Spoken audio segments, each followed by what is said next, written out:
Get ready. Start. As our chairman reminded you, our neighbors are all the countries of the world now, so that we cannot relate our foreign policy just to say to a few countries around us, but have to think of practically every country in the world and take into consideration all the possible areas of conflict, trade, economic interest, etc.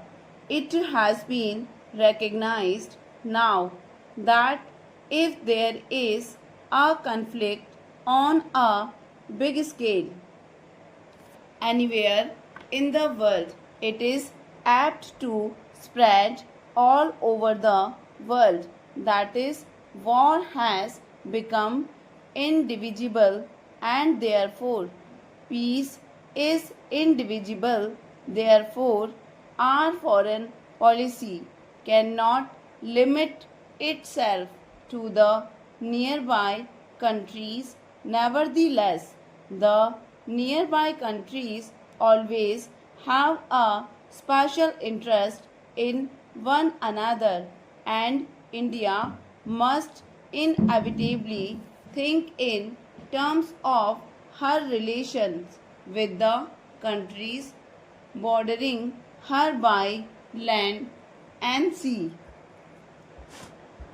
What are these countries? If you start from the last, Pakistan, I would also include Afghanistan, although it does not touch India's borders, Tibet and China, Nepal, Burma, Indonesia and Ceylon.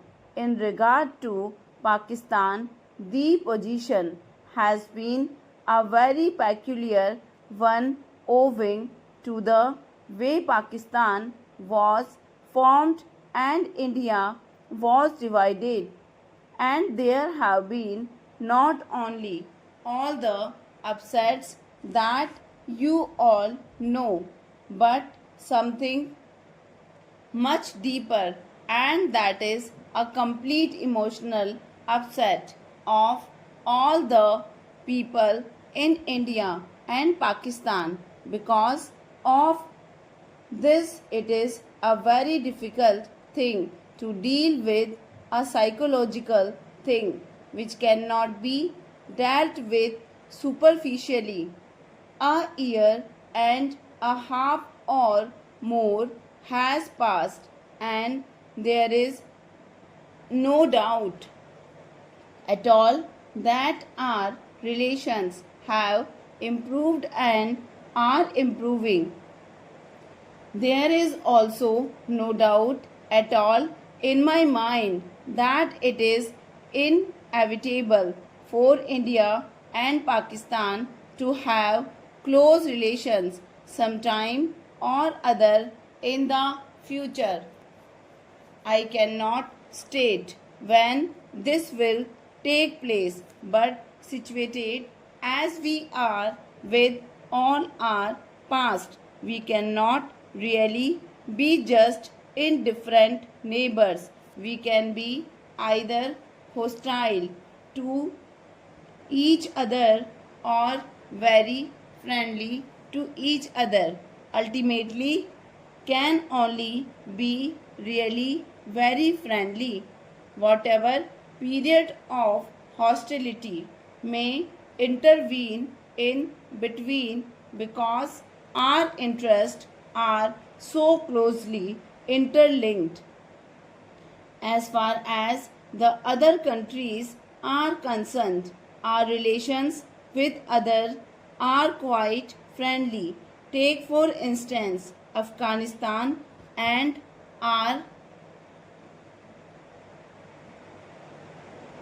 quite friendly. Take for instance Afghanistan and our relations with Afghanistan are exceedingly friendly in our relations with Tibet, Nepal, and all the neighboring countries are also very friendly. If our neighboring countries have, in a sense, the first place in our minds, then the second place goes to the other countries of Asia with whom we are also fairly intimately connected. Now, India is very curiously placed in Asia, and her history has been governed a great deal by the geographical factor plus other factors which our problem in Asia you may take up somehow or other. India comes into the picture. Whether you think in terms of China or the Middle East or Southeast Asia, India immediately comes into the picture. It is so situated that because of past history, traditions, etc., in regard to any major problem of a country or a group of countries. Asia, India has to be considered whether it is a problem of defense or trade or industry or economic policy. India cannot be ignored. She cannot be ignored because, as I said, be ignored. She cannot be ignored because, as I said, her geographical position is a compelling reason. She cannot be ignored also because of her actual or potential power and resources. Therefore, whatever our own views may be, by virtue of her practical position and other reason, India is bound to play an important part in Asia, whether it is Western Asia or the Far East to Southeast Asia. It so happens, of course, that even culturally speaking, our bonds are very great with all these parts of Asia, whether it is Western Asia of the Far East or Southeast Asia, and these bonds are very old and very persistent. A very curious thing happened when, roughly speaking, British power came to India and British dominion was established here. This was the reason why we were cut off from our neighboring countries of Asia.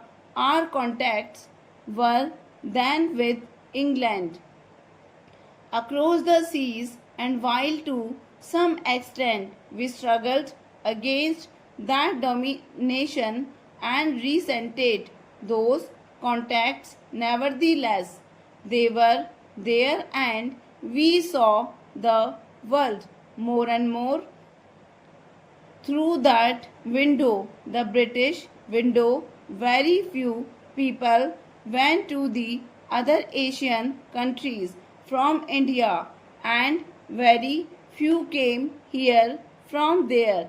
And even those few people from Asia we met in Europe and not in Asia.